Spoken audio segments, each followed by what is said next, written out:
Welcome. We'll get started. There's some free seats up front if anyone is looking for one. It is a great pleasure to introduce today's guest, Professor Judith Herman, Professor of Psychiatry, Professor of Clinical Psychiatry at Harvard Medical School. She is also the Director of the Victims of Violence program at Cambridge Hospital. Dr. Herman is most well known for her 1997 book, Trauma and Recovery, of which we've read the introduction and one chapter, A Forgotten History, as well as the afterword. And we've also read the interview Professor Herman did at the University of California, Berkeley. Professor Herman's work intersects with the concerns of this course in at least three ways. First, the course is concerned with confronting the world's violence, and Professor Herman has pioneered in helping us understand specific aspects of the causes and consequences of the prevention and response to violence. Second, ever since our interview with Cynthia Enlow, we've had in this course a feminist curiosity, an interest in asking questions about gender as a category of analysis. And here, Professor Herman has demonstrated the importance of gender in the social construction of knowledge, in determining which ideas are recognized, which are acceptable at a certain time, and which vanish. And third, as we ponder our own potential ways of making a difference in the world, Dr. Herman is a model of a socially engaged academic scholar. So please join me in welcoming Professor Judith Herman.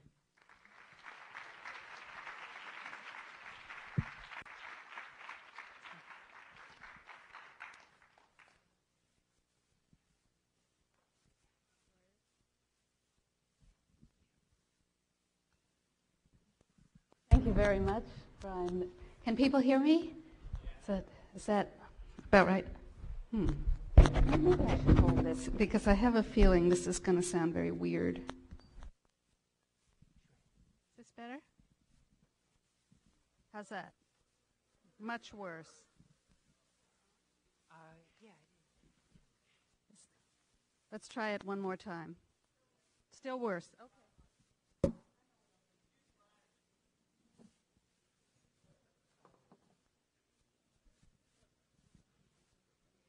We can adjust it.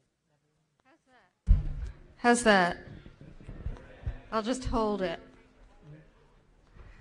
Well, thank you very much for having me here. It's quite an overwhelming experience seeing you all. I'll try to participate as best I can. I understand that you're prepared for me more so than I am for you, so we can start. We'll open with the first question from Sakura Christmas.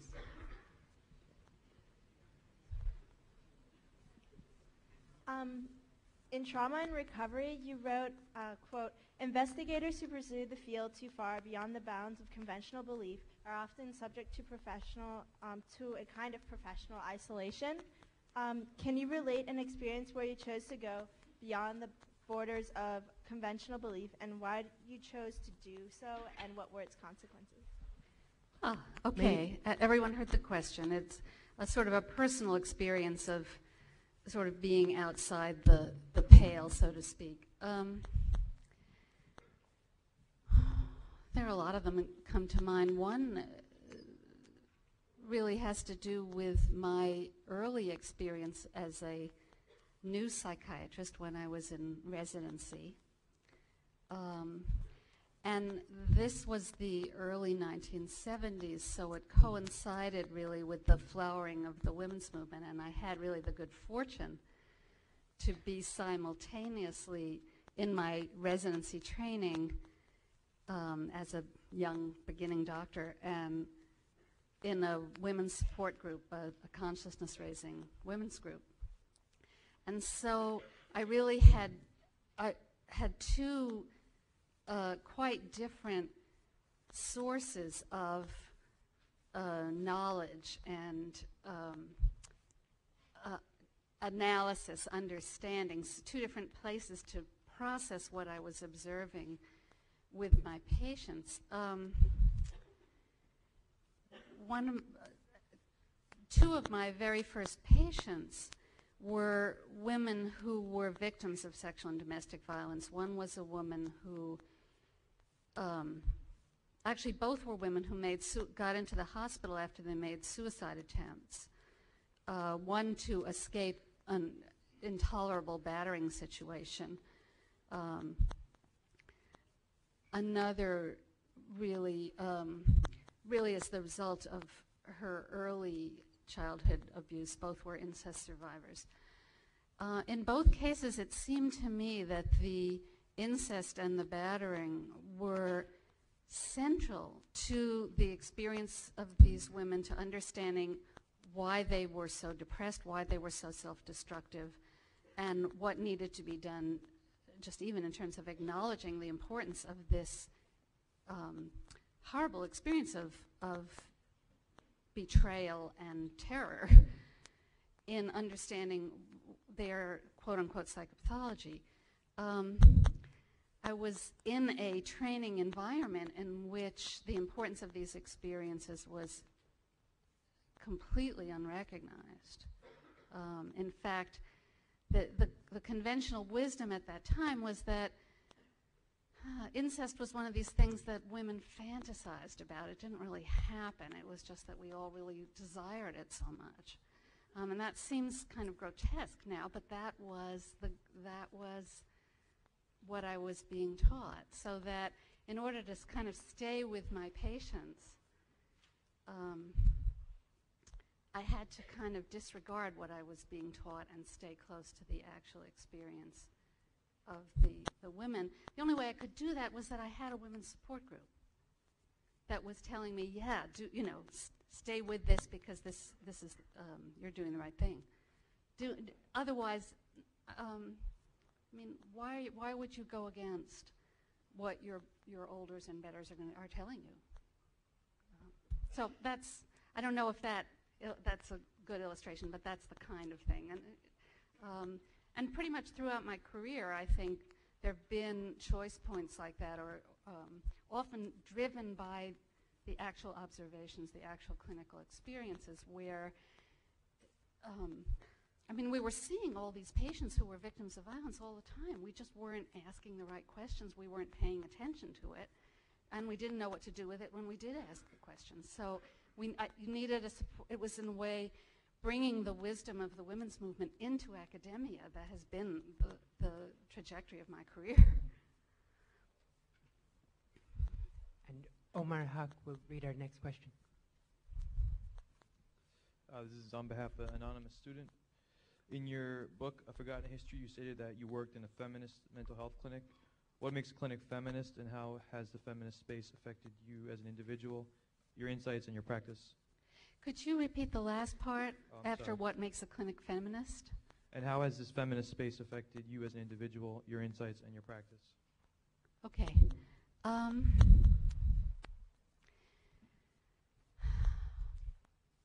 think what makes a clinic feminist is, or any organization, is an awareness of power and the ways in which dominance and subordination are lived out in people's everyday lives, and in particular the way the issues of gender dominance and subordination are lived out in people's everyday lives.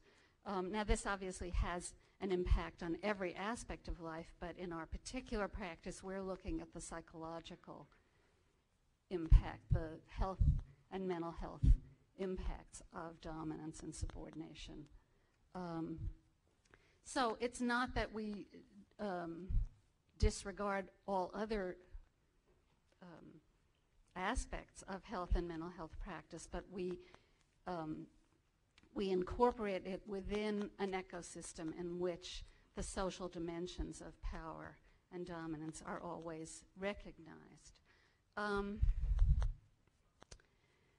So that's kind of part one about, does that address sort of part one of the question, that what makes it feminist? In terms of personal, the personal impact of being in a feminist environment, and we've, you know, I don't work at the freestanding women's clinic anymore, but we've really created at the Victims of Violence program, we've created a little sort of feminist ecosystem within the larger ecosystem of Cambridge Hospital and Harvard Medical School, which, as you can imagine, is not a sort of a mainstream type experience.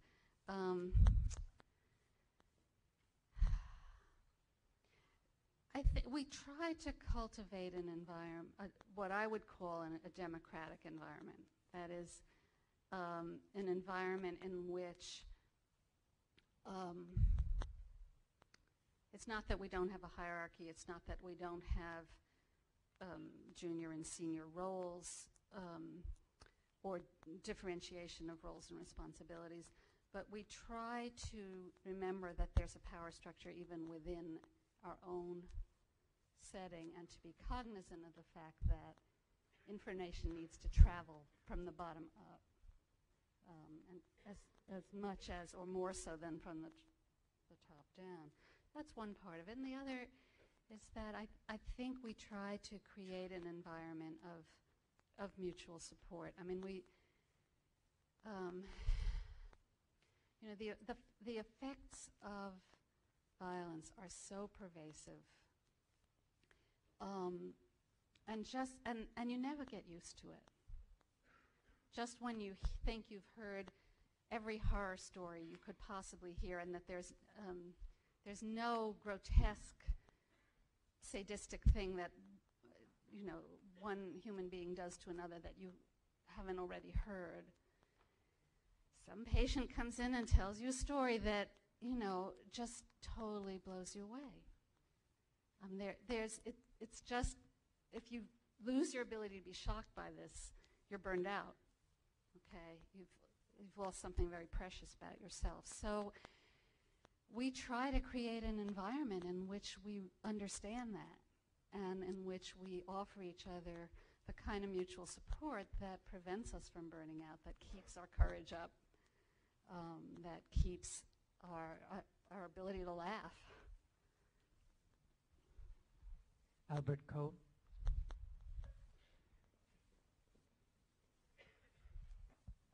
Hi, you said in your interview with Harry Chrysler that, quote, "What we observe is so embedded in the context of what we're looking for," end quote.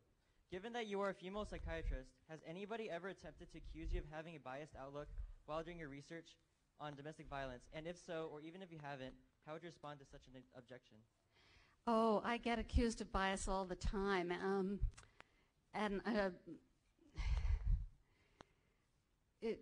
If you take a look at the New York Review of Books a couple of weeks ago, there's kind of a screed in there. There's a rant by Frederick Cruz, who basically accuses me of implanting these crazy ideas about abuse in the minds of a whole generation, and for kind of bizarre motives that sort of escape understanding, but sort of fomenting a kind of hysteria about violence against women that is unwarranted. So you get it at that level, and you get it in a more sort of medicalized, but yeah, constantly. It's as though if you're feminist, you have political bias, whereas if you're not, you don't, which seems very odd to me. I think what has been helpful is that at each stage of I really do play by the rules of science, and I believe that I endorse them entirely. In fact, my point about a lot of the work that I've done is that proper scientific method would lead one to make these observations, even if they make you uncomfortable and they don't conform with your preconceived notions about the way the world is. So I believe in playing by those rules. I try to be quite rigorous as possible in my methodology. And the work is open to criticism and replication by others. I think one of the studies that I did in the early 1990s was a study of women with so-called borderline personality disorder, which is kind of a modern name for what used to be called hysteria, or one aspect of it. And with a couple of colleagues, we kind of documented that the great majority of these patients had histories of early childhood abuse, either physical abuse, sexual abuse, or witnessing domestic violence, and usually a combination of the three.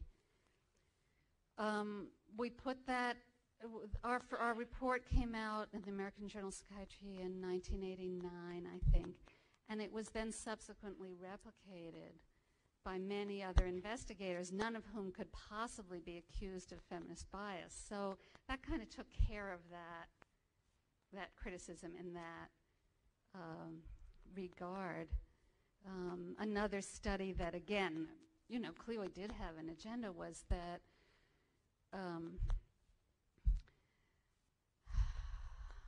when I was coming up, the field of medicine was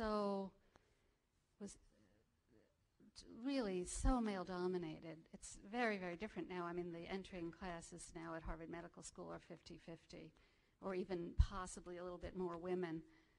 Then it was 10%, and the faculty was like, 5%, 4%, 3%, something like that. And that was kind of the structure of the profession. So you had, in psychiatry, a cadre of practitioners that were mostly male and a cadre of patients that were mostly female. And we had a lot of problem with sexual exploitation of patients, actually. I mean, this is true teacher, any place where you have a power imbalance. Boss, employee, teacher, student, doctor, patient.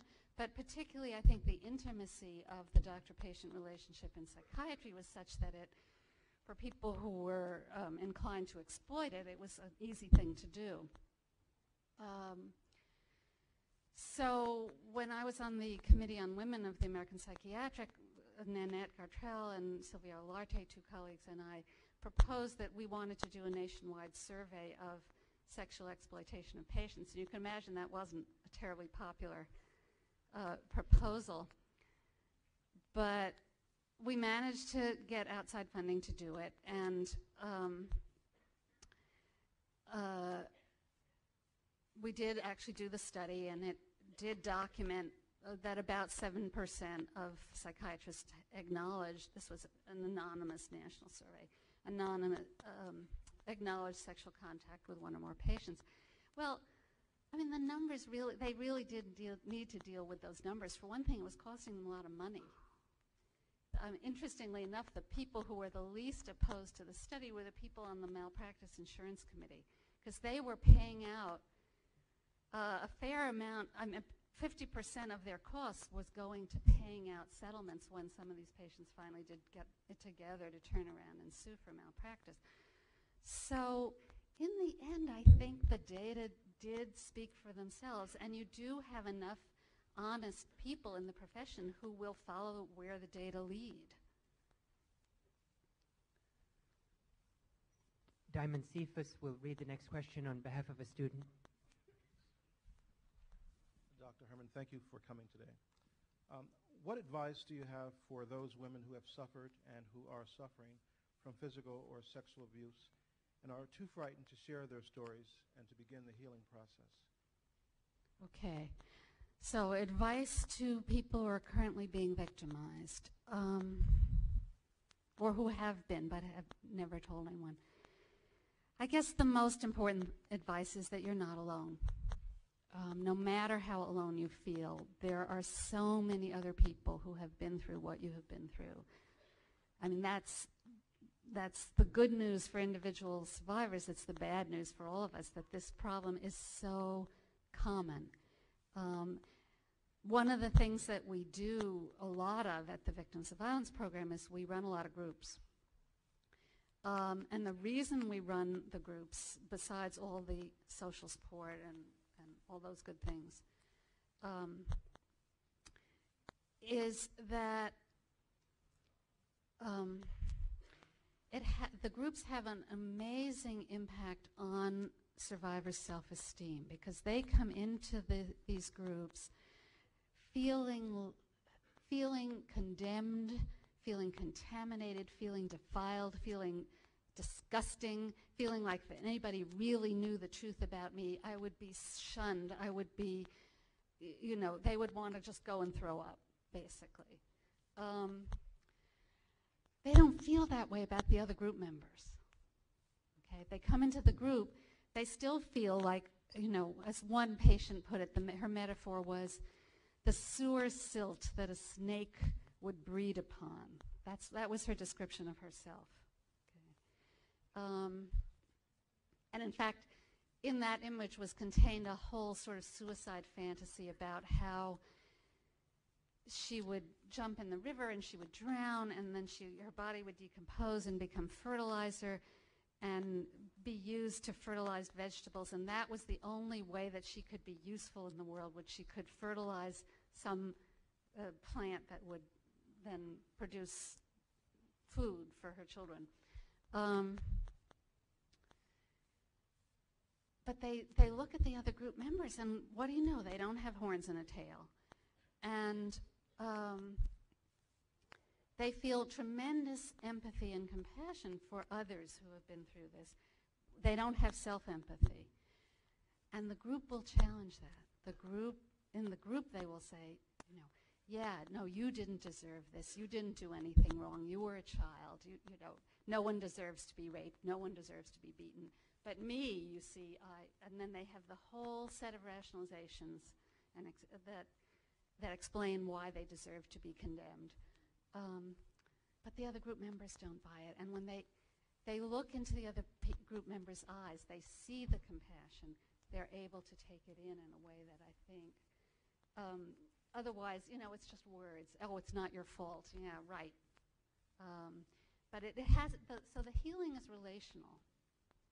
Just as the damage is relational, the healing is relational. You can't really heal by yourself. So find someone. Find someone. You don't have to tell everything right away. You don't have to tell anything more than what you feel comfortable with, but find someone you can trust.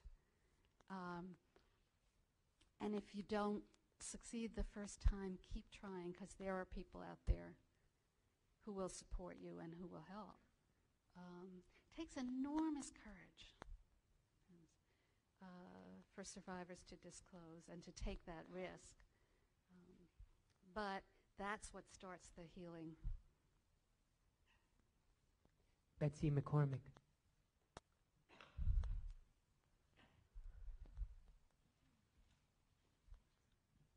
Hi. Okay, this is kind of similar to the previous question, but in one of your books, you point out that exposure to violence is both more commonplace and more damaging than anyone would like to believe. In a world of increasing violence, one cannot help but be exposed to friends, family members, and perhaps even strangers who have survived some sort of traumatic experience. As we are not doctors ourselves, how would you recommend we go about helping people who need support? That's a great question, and you certainly don't need to be a doctor yourself. I mean, we really, one of the things we do when we work with patients is to help them identify what their support system is, and who's in their support system. And that just means saying, I'm here for you. It doesn't mean that you have to have any specialized knowledge. Or that you have to push yourself past the limits of what an ordinary friendship is either. You don't have to suddenly become a doctor in order to be there for your friend. But just to say, I'm here for you, I care about you, I want you to take good care of yourself. I want you to respect yourself as much as I respect you and care for yourself as much as I care for you. And admire yourself as much as I admire you. And just that kind of feedback that says in words or in actions, you are a deserving person, you are a worthy person, you are a person that other people care about. That's what counts. It's pretty simple, but it's very basic, but it's what matters. Sophia Lyon.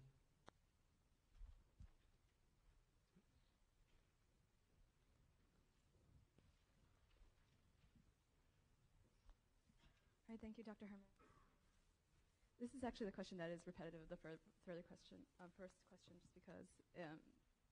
So I guess if you take it on a more corporate level, in a world in which so many individuals and communities suffer from traumatic situations of the past and present, how can there be support and constructive resilience as a group rather than a vengeance and a destructive bitterness towards the perpetrators? Okay, let me see if I understand the last part of your question. How can... how individuals and communities can be supportive of each other, but how they can move away from a kind of bitterness and a vengeance and just like a recurring cycle of violence. Right, okay. That's a really important question. I think there does seem to be a general misconception in the culture that if one begins to acknowledge and pay attention to victims of violence and kind of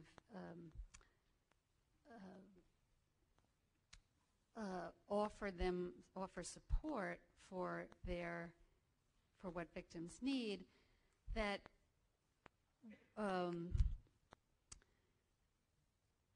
revenge against the perpetrator is going to be high on the list of victim wishes or demands. There's a similar misconception, I think, that victims are quite apt to become perpetrators and that most perpetrators were, in fact, themselves victims. None of those beliefs is, in fact, true. The great majority of, say, victims of childhood abuse do not go on to become perpetrators. It's a real disservice to victims to imagine that that is the case. There is a higher risk, actually, for re-victimization among people who have been abused in childhood. And there is a somewhat increased risk of becoming a perpetrator, but overall that pathway is taken by a very small minority of victims. In fact, the great majority of victims, when they're making meaning out of their experience, will say things like, I don't want this to happen to anybody else, and if I could make a difference in the world, I would want to do something to make sure that nobody has to go through what I went through. So most victims don't become perpetrators. Most perpetrators, as far as we know, were not themselves victims. And that's a very common misconception, basically drawn from studies of prisoners. And it's true that if you look at a maximum security prison population, people are in there for violent crimes of any sort, murder, rape, assault, or robbery for that matter. But if you look at a prison population, the majority do have horrendous histories of victimization as well as perpetration. Either childhood witnessing domestic violence, gang experiences, beatings and so forth in adolescence, and then even if they escape so far, once they're in prison, they're going to be oftentimes re-victimized. But the prison population is so unrepresentative of the general perpetrator population that it is really, any generalization based on studies of prisoners or even of detected offenders is totally unwarranted. I mean, if you look at the reporting rates for rape, for example, which range in different studies anywhere from 8% to 33%. The highest estimate of any study is 33%. Okay? And then you filter out those cases that are cleared by arrest, those cases that are prosecuted, those cases that result in a conviction, and those cases that result in a prison term. You've filtered out basically 99% of rapists, okay? You've got certainly under 5% of cases that actually result in that kind of consequences. And if you talk about child sexual abuse, it's even more of a crime of impunity. The kids they're too intimidated, they're too dependent on their caregivers. The majority of these assaults are not committed by strangers, they're committed by people who the child is attached to, and that's true of rape too. Most of it is acquaintance rape or marital rape. You probably know from the campus situation how many of those cases ever end up in a courtroom. So if you're looking at offenders who, the 99% or 95% of offenders who have the social know-how not to get caught, you're looking at a much more, a population that looks much more normal than what we would like to believe. We would like to believe that we can identify offenders, that they have some kind of obvious psychopathology, that there is something clearly wrong with them, that they must themselves have been horribly victimized, but this is not the case. The best study I know of was done by Jean Abel at New York State Psychiatric Institute in the 1980s, and they actually did a study of sex offenders in the community based on advertisements, word of mouth. These were undetected offenders who weren't caught, and they took enormous precautions to make sure that their research records could never be, not only that they guaranteed, of course, anonymity and confidentiality to the offenders in order to study them, but they kept their records offshore so that they could never be accessed by any prosecutor.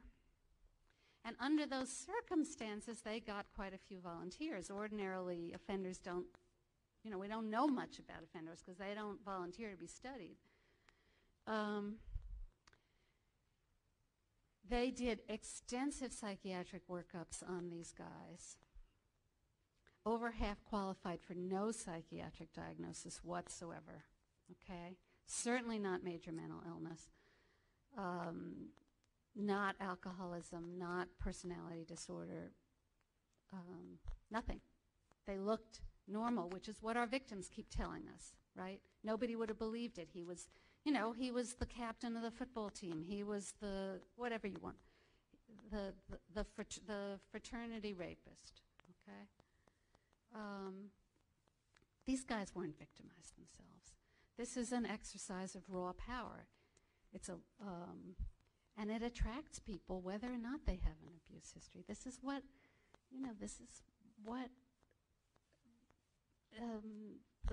the investigators in the Nuremberg tribunals found also when they were looking at the Nazi war criminals.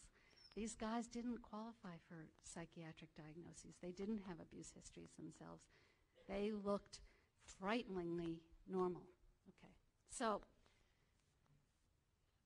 whatever this pathology is, we don't have names for it.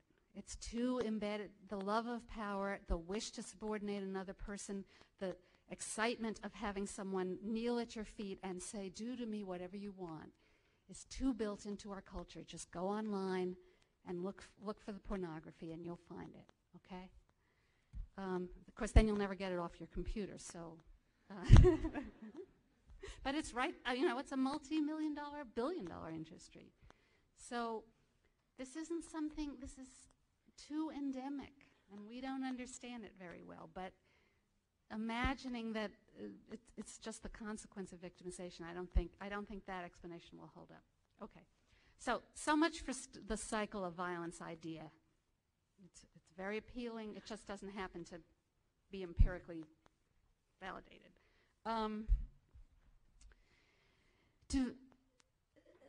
Victims, in my experience, are not that interested in revenge. In fact, they're not that interested in the perpetrators, period. They would like the perpetrators to be less important in their lives, not more so. And I'm doing a study now and looking at victims' ideas of justice and interviewing both male and female victims of sexual and domestic violence, asking questions like, in an ideal world, in a just world, what would make things right for you? What would accountability look like? What would justice look like?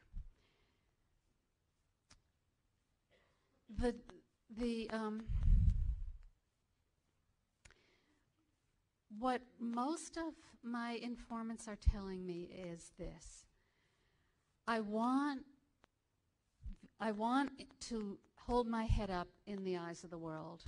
I want to be the person who can walk into a room and feel, instead of feeling like that snake, I want to feel like I have nothing to be ashamed of. I want the burden of shame taken off my shoulders and placed where it belongs. I want the crime to be denounced. I want the perpetrator to be treated as though he has done something shameful. I want him to be exposed. I want people in the community to recognize what he's done and who he is. And beyond that, the only consequences that people tend to want are those related to containment and safety. In other words, I want controls placed on this person so that he can't reoffend. Now, in some cases, that does mean prison. I think appropriately, actually. I mean, I think for some people, we don't know how to treat. We don't know how to diagnose. We don't know how to treat.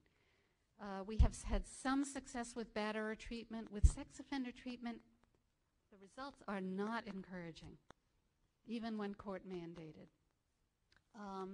This is a fantasy-driven, I mean, if you can think of it, there is such a sense of entitlement. There is such a sense of grandiosity. There is such a sense of pleasure in the domination of another person that it's hard for people to give that up once they feel that they are entitled to it. So, and we don't know how to deal with that very well. But what the victims are asking for is that I want that person to be shamed. I want that person to be shunned. I want that person to be contained and controlled. The idea of punishment just doesn't seem to have a lot of appeal. Maybe people have already seen a little too much of infliction of pain. They don't, by and large, get a lot of satisfaction out of it. Jessica Rubin Wills.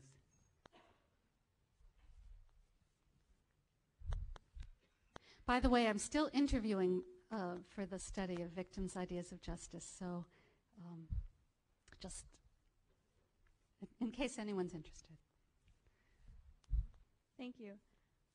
In the introduction to your book, Trauma and Recovery, you mentioned that you expect the book will be controversial, especially because it deals with issues that people would prefer not to talk about. I was wondering what kind of response you have gotten since writing this book, both from your colleagues, but especially from trauma victims themselves that you work with. How do they respond to your message about working within political movements to address the underlying issues behind the traumatic experiences that they had? Can you repeat the last part of your question? How do they respond to your message about working within the political movements to address the underlying issues? Right. The response from survivors has been incredible. I get wonderful, wonderful letters. People send artwork. People send their autobiographies that they've written and their plays that they've written. And, I mean, there's a kind of creative outpouring, I think, that happens when people don't feel alone and they feel that somebody has kind of spoken to them or that they've been seen, that somebody understands what they've gone through. And so I've gotten just these amazing letters. And that's part of what keeps me going too, is that kind of feedback loop. In terms of the message about working politically, of course, a lot of survivors, when they first begin their recovery, they're not in any position to go out and help other people. They're really just barely trying to survive themselves. And certainly to participate in sort of organized social action, which is very demanding. But somewhere along the way, I think many survivors do find that groups are, often the group is the intermediate stage, that they really do have an awful lot to say and an awful lot to give others. And they have the passion, that comes out, and the commitment that comes out of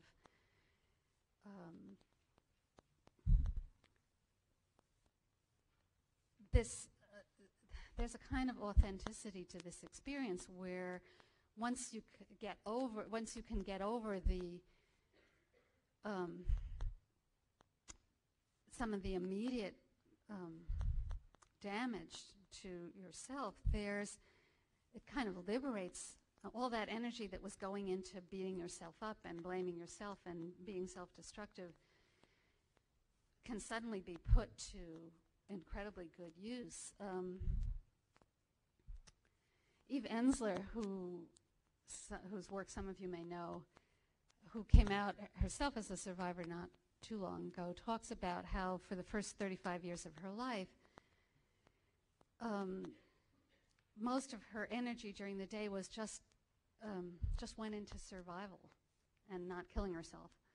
And now that she's moved on from there, and she, wrote the vagina monologues in a way as part of her own healing. And then it resonated with many people around the world. She said, if women weren't spending the first 35 years of their lives just trying to survive and trying to get over hating themselves and feeling disgusting and ugly and like a blot on creation, we'd be running the world. So there is a kind of liberation of caring energy, I think, that happens when survivors get active. And I do think the best recoveries that we see are in those survivors who develop what Robert Lifton calls the survivor mission. That sense of, I survived this. I wasn't meant to live through this, but I did live through this somehow. And now I have a second chance on life. And so this is a gift that's been given to me, and I want to give something back. And there's a kind of generosity that flowers in this environment. It's miraculous to watch. I mean, that's what keeps me going in the work, because hearing these stories one after the other, it can get you so depressed and bitter. But our survivors, by and large, are not bitter. Maybe that's a good place to stop. You want to? Are there? We could take two more. If Are there two more? Time. Yeah. I left one off the board. Emily Mott.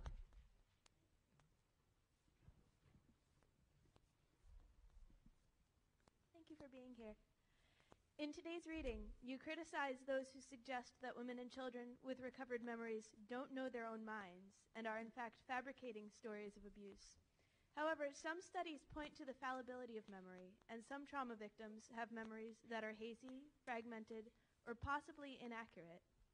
In your work, have you developed a way to acknowledge the reality of victims' pain and to assist their recovery when they may not even remember the cause of their suffering very well? Mm-hmm. I think it's very important for us not to get ahead of our patients and to say that we know what happened to them when they don't. So I will say, you know, you were there, I wasn't.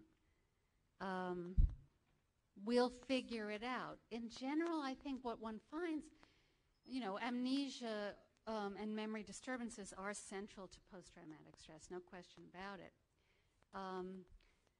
The memory disturbances are of this curious type where there's either hyperamnesia for some parts of the experience, generally not a verbal memory, but you know, the smells, the sounds, the sights, the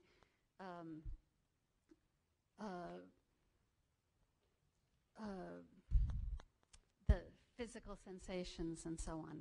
It's very sensory and motor rather than verbal. And on the other hand, the amnesias, big gaps in memory. So there's not this sort of ordinary narrative memory that is accessed and stored in the usual way. What one finds, though, is that by and large, except in those patients who have dense amnesia, who are a minority, they've got the pieces. They don't know how to put it together, you know, and they've got the gist. They may, I mean, all memory is quite inaccurate for detail, you know, and people tend to be pretty suggestible about peripheral detail that doesn't have a lot of emotional salience, but they've got the core gut experience of it, the emotion, the stuff that has emotional valence. That tends to be pretty accurate, and the accuracy doesn't seem, and whether or not there's been a period of amnesia and delayed recall, or whether the memory has been continuous, doesn't seem to affect the accuracy. There's actually no data to suggest that memories retrieved after a period of amnesia are any less or more accurate than continuous memories. There's you know, memory's fallible. The pieces don't necessarily all fit together. It takes people a while to kind of figure out what the narrative is, and even then it keeps changing, and people keep, as more context is integrated into the memory, people end up finally with a coherent story that may not be accurate in every detail, but where the gist and the emotional valence of it is pretty on target. Yes, there are false complaints, as with any crime. The false complaint rate for robbery is somewhere about 2 to 5%, and the same is true for sexual assault. Grace Walence's question, which we won't have time for, speaks of your courage in raising questions of this kind in the face of sometimes intense societal opposition, and for modeling that courage and for helping us think about how we may confront the violence in our own intimate worlds. We thank you. Thank you, Brian.